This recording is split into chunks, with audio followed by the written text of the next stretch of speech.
হঠাৎ সামনে উদয় হলো এক অতল কালো গহ্বর, যেন মহাবিশ্ব নিজেই ছিঁড়ে খুলে দিয়েছে একটি রহস্যের দরজা। মাত্র কয়েক সেকেন্ডের মধ্যেই ওটা ছড়িয়ে পড়তে লাগলো। মানুষ হতভম্ব, কৌতূহলী জনতা কাছে এগিয়ে এলো। কেউ ভাবতেই পারেনি এরপর কি ঘটতে চলেছে। হঠাৎ সমুদ্রের পানি যেন পাগলের মতো ছুটে যেতে লাগলো সেই অদ্ভুত গহ্বরের ভেতর।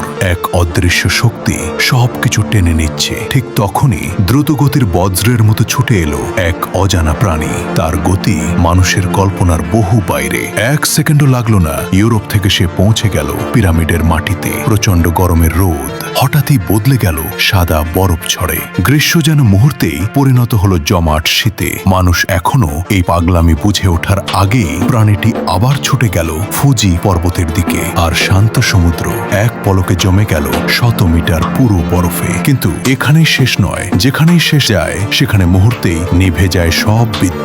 শহর ডুবে যায় অন্ধকারে। এই রহস্যময় প্রাণীকে কেন্দ্র করে গোটা পৃথিবী ভয়ে কাঁপতে লাগলো। বিশ্বের বড় বড় বিজ্ঞানীরা জরুরি বৈঠকে বসলেন, কিন্তু তারা ভাবার আগেই সে আবার নতুন কিছু করতে শুরু করলো।